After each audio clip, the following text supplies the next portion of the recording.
Liverpool is a fantastic football city. Third time lucky for Liverpool.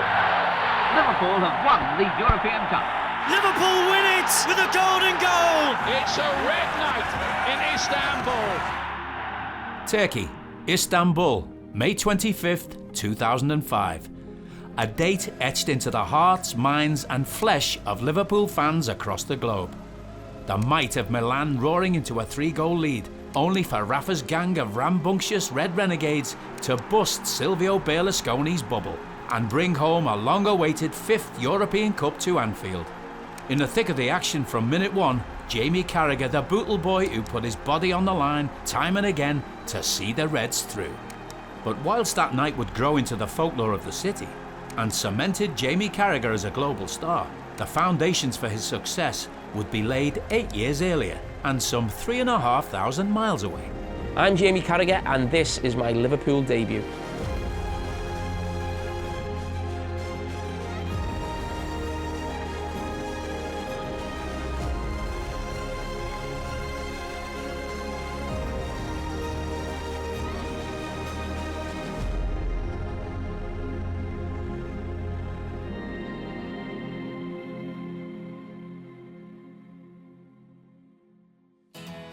"1996 saw the rebirth of the summer blockbuster as the mega-budget Independence Day blew away audiences at the cinema, and Danny Boyle and Ewan McGregor brought Irvine Welsh's drug and dance culture book Trainspotting to the big screen, to both cult and critical acclaim. The British music scene was enjoying a renaissance not seen since the 60s, as Britpop conquered the airwaves. Oasis's seminal album What's the Story Morning Glory dominated the charts, and the Spice Girls began their rise to superstardom. Liverpool band Cast ensured that local artists too had a seat at the table, with Sandstorm breaking the UK top 10. The Beautiful Game too was enjoying a golden period, with local lads the Lightning Seeds teaming up with Baddiel and Skinner to provide the anthem of the terraces, summer barbecues and England's run to the Euro 1996 semi-final at Wembley. Whilst back on Merseyside, the Liverpool team dubbed the Spice Boys, who had fallen at the final hurdle to Man United in the FA Cup, were looking to push on from their third-place Premier League finish in the new season.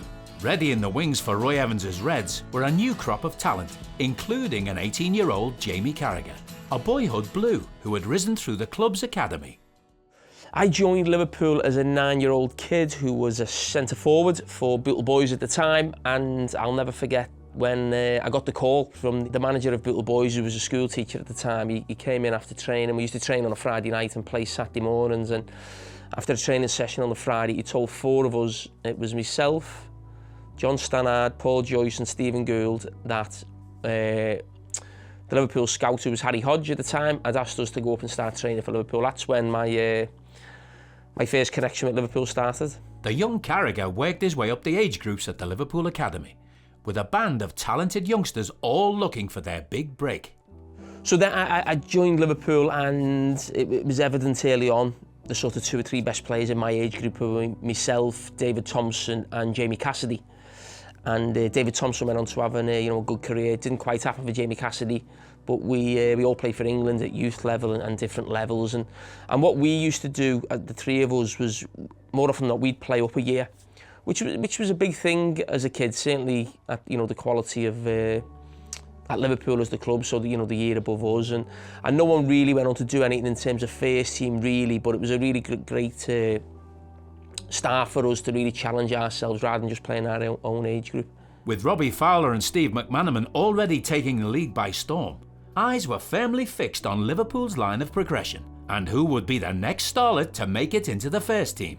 Well, the stars in the team were Robbie and Macca, basically the 2 local lads. That's who I looked up to, that's who I wanted to be. Really, seeing them, everyone loved them within the city. The 2 main guys coming in a nice car, training, watching them, start then training with them rather than just watching them. And they were unbelievable, I think, in that Roy Evans' team. I think 2 of the best players in the Premier League, never mind just at Liverpool at the time. And also them being local lads as well was pretty special. So they were the 2 I looked up to. Though Manchester United had stolen a march on the Reds since the inception of the Premier League, there was a strong feeling of optimism around Liverpool's chances of winning a 19th league title. The club was on the verge of success at that time. I think the Roy Evans era is sometimes looked back on, not too fondly. Understandably so, because that group of players didn't win the trophies it probably deserved, or should have done, I should say, in terms of the quality that they had within that group. Come very close to winning the title, a lot closer than maybe some of the teams I played in terms of Gerard Houllier and Rafa Benitez later on. You know, I think there was a certain season when they should have won the league. Certainly one, I remember, in 96, 97, my first season, where even though I wasn't playing too much, I was always in the squad, or I was always sort of the lad who never got stripped, so I'd always be in and around the bench or in the dressing room. And I always look back at that season thinking Liverpool should have won the league that season, I think. A mainstay of the famous Liverpool boot room going back to the days of Bill Shankly and Bob Paisley, Roy Evans was a cornerstone in the lives of the greatest players to pull on a red shirt. Well, I think any young player will always speak fondly about the manager who gave them their chance, and that manager for me was Roy Evans, and that's why he'll always hold a special place in my heart for obvious reasons, and also the fact that his history at the club. I was always fascinated by, you know, Roy Evans and Ronnie Moran, who were there at the time when I broke into the team, that what they'd been through with Bill Shankly and Bob Paisley, and what they'd seen in terms of, you know, league titles and European Cups, and you know, just listening to them, you know, the words of wisdom that they'd come out with, you know, on a daily basis on the training pitch, and it was just fascinating for me to be around that. And I think I was lucky that I got them for 2 or 3 years before then we had the, you know, the foreign influx of managers and coaches. It was just great to get that little bit of Shankly, if you like, and, you know, the old boot room. Carragher's early chances at breaking into the side looked good, being named on the bench against Middlesbrough, Arsenal and Sunderland in the opening month of the campaign. But he then found himself back with the reserves until the visit of Leicester City on Boxing Day. This time though, his chances of first team action were closer than ever. Yeah, I felt it was coming, I did. I wouldn't say myself and David Thompson were cocky, but we had real belief in ourselves, and we felt we were as good as the players playing at the time. We weren't, but you know, we had that belief, and nothing was going to get in our way, nothing was going to stop us. And I was just fortunate to get my chance. And the big thing about getting your chance as a player, I always feel, is you're not going to get too many chances. You've got to take it when it comes. And I was ready, basically, and I took my chance. It went from there. But yeah, I always believed it would come. You know, I always believed it would. And as I said, that wasn't arrogance. That was just something scouse in us. You know, you've just got that belief that no one's better than you. So, you know, and we would speak to the manager at times and ask why we weren't on the bench or in squads, or why we weren't in the team. He probably thought we were mad, me and little Tomo, but that's just the way we were, and we had that personality and character. So when it actually came, I actually thought it should have come earlier. As 1996 turned to 1997, Liverpool were in the midst of an injury crisis and faced a tricky trip to Middlesbrough in the League Cup quarter-final. The Teessiders, under the guidance of former England and Man United midfielder Brian Robson, were in the midst of one of the most infamous Premier League seasons in history.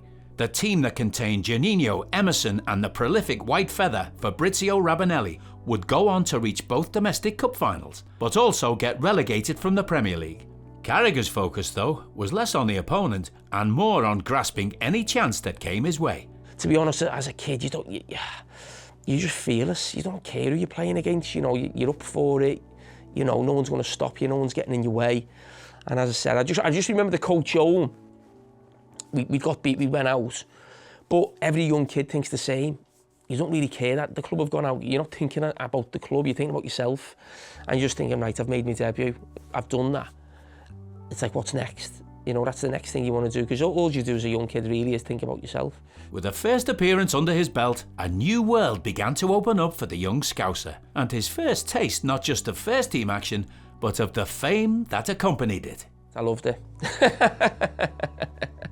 No, it was great. Yeah, no, it was good. That's what you want to see as a young kid. Any young kid's the same. Got a few quid in your pocket. You can go out in town. It was Wade Smith at the time. You can go in and get what you want, and you know, people recognising you, and it's all good. But listen, over the course of a career, you have ups and downs, or you know, you're playing well, or the team's not doing well, or different things, and at times that can become a burden. But certainly when you first get in the team and you're new to it, and everyone loves you, and it's not your fault if the team get beat. Really, as such, you're just seen as the young kid. You just got to embrace it, and as I said, you make mistakes, you learn from it, you get experienced and mature. But no, it's brilliant those first few years when you're going out in town with your mates. For a young man as driven as Carragher, the first taste of action was good, but he had further ambitions for his burgeoning career and immediate targets in mind for how to achieve them. Michael Thomas, Yeah, in midfield. I think it was always going to be difficult to take John Barnes off the team. He was such a great player and a legend. I think Jamie Redknapp that season had some really bad injuries. He wasn't really in the fold too much. I think he was just getting back around that time when I actually made my debut, to be honest. So no, it was sort of John Barnes, Michael Thomas. That was definitely the one I had in the eye, and I felt I could, over that season, maybe overtake. The boy from Bootle wouldn't have to wait long for another bite of the cherry. Just 10 days on from his cameo appearance against Borough, Carragher finally got the nod that he'd been waiting for, as the Reds prepared to take on Aston Villa at Anfield. Yeah, well, I found out the team the day before, and I'm playing centre-back in a back three. And I've actually played for the reserves Thursday night, would you believe, away at Notts Forest. And they brought me off for about 20 minutes to go. They must have knew then, Ronnie Moran and Sammy Lou, who were there on the night, that I'd be involved. It didn't really click with me, the reason why. And then I just come into training the next day, and we were 11v11, I was playing. So everyone was sort of congratulating me after training that I was making my first start. And it was Patrick Berger, Jamie Redknapp and McManaman in midfield, so it was quite an open midfield, really. And then Patrick Berger got sick that night, and Bjorn Cavami's clearance came through. And I've told that story before, where his clearance came through the night before the game, but no one told me. I didn't know, so I wasn't actually playing when I went to bed that night. I thought I was.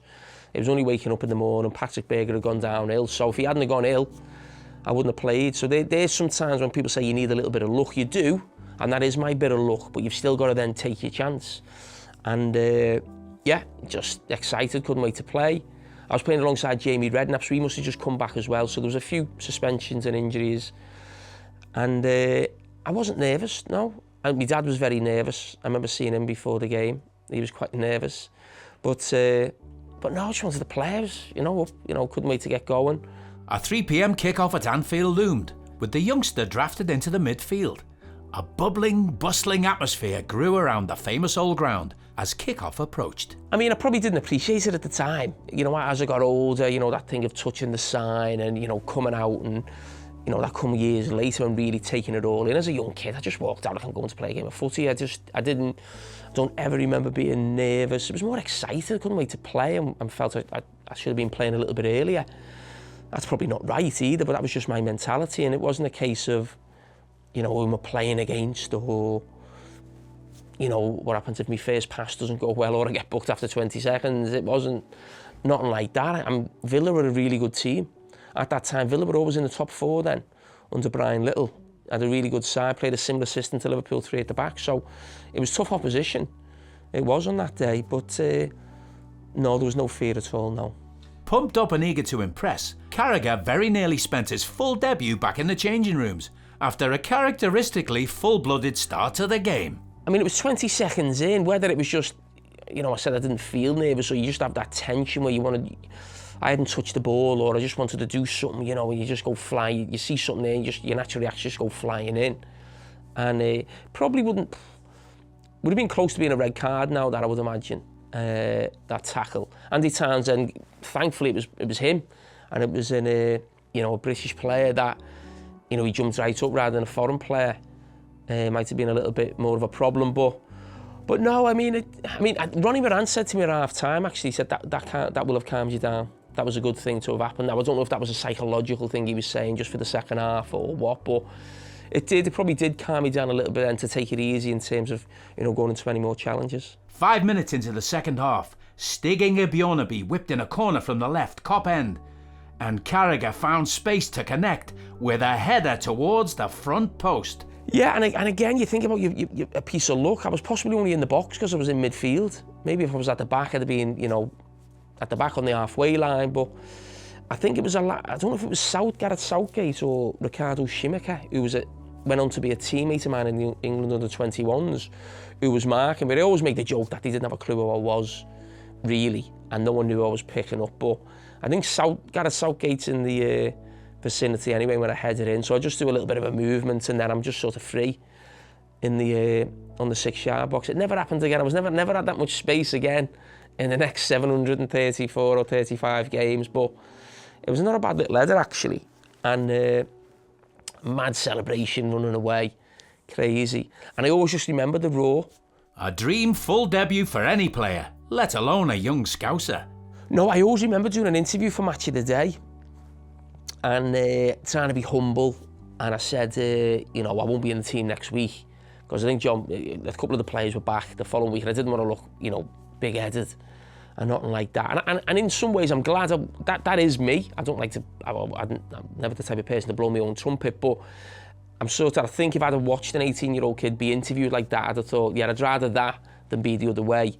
But I remember on the Monday, Sammy Lee going mad at me, saying, never do an interview like that.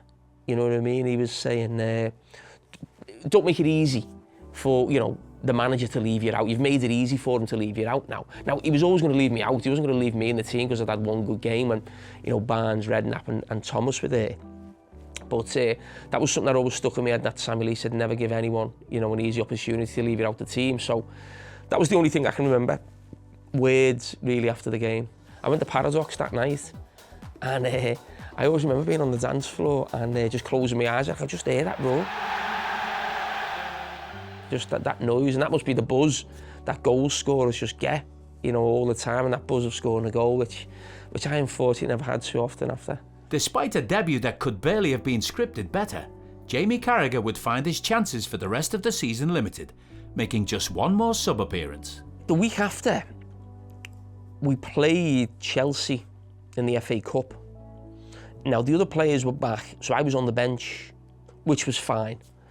Totally understood that. And we lost 4-2. We were 2-0 up at half-time and got beat 4-2. It was a real bad one. And we were actually flying to Amsterdam right after the game to do some Soccer 6 tournament. That's a legendary tour, shall we say, in Amsterdam.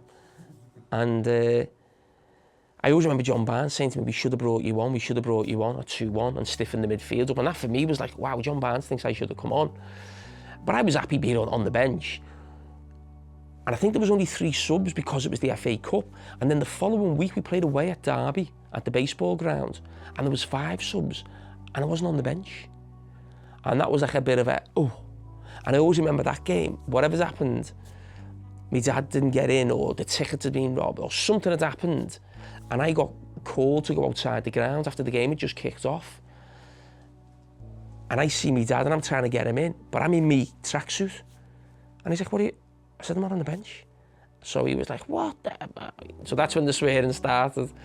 So yeah, I was off the bench and I very rarely got back on the bench right throughout the season. I think I only went on the bench a couple of more times. One of them was a European game. Yeah, so that it was a bit of an eye-opener of like, you know, there's still a long way to go here, really. You know, I didn't really feature that much. And I think probably a lot of people were saying, you know, where's Jamie Carragher going? What's going on? We haven't seen him since. So it was a long way to play again. Liverpool's season ended with a disappointing 4th place finish in the league and heartbreak losing out to Paris Saint-Germain in the semi-finals of the Cup Winners' Cup. But despite the collective letdown of the campaign, the young, tough-tackling lad from Bootle kept focus on continuing his personal progression. Sometimes I think back and think, you know, Liverpool was so close to winning the league. It wasn't about, for me, I was just thinking, where can I get in or how can I get involved? And I wouldn't say I felt a massive part of it. I was in the squad most weeks and I'd travel. You know, you go to the away games, you'd be in the hotels with the lads and then you'd be just sat on the bench, you know, with your trackie on watching the game. Just great being around it, but I don't think I had that sense of, oh my God, we haven't won the league. You know, you're a young kid and as I said, you probably think about yourself more than the team. Probably only years later you think, wow, you know, that team should have done something. And I always think of, there was the Coventry game, was a big one. We then went to Sunderland and got a good win, and then we had this double-header against Everton at Goodison in a midweek game, and then it was Man United the weekend. And I think if we'd got 6 points from them 2 games, we'd have won the league. And I think we ended up with 1, really. And that's what let that team down.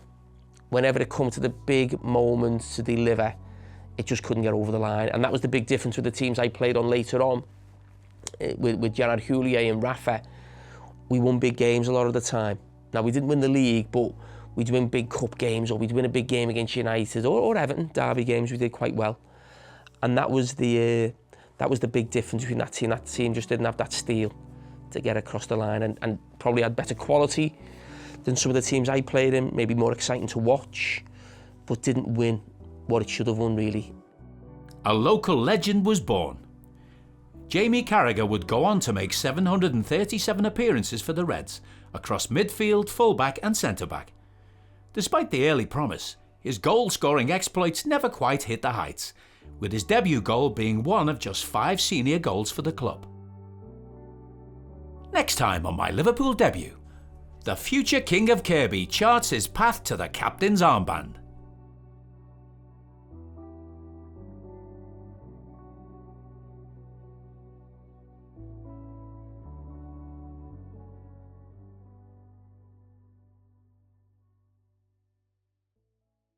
Hey everyone, hope you enjoyed that show. I'm sure you did. Do give it a like, it really does help us out. If you want to win some amazing signed Liverpool merchandise that we give away each and every month here at Redmen HQ, very, very simple. Go and become a Club Legend subscriber on Redmen Plus. We've given away signed Gerrard stuff, Suarez stuff, Carragher stuff, and tons more. We'll do it every single month for one of our amazing Club Legend subscribers. So yeah, head on over to redmenplus.com and become a Club Legend today.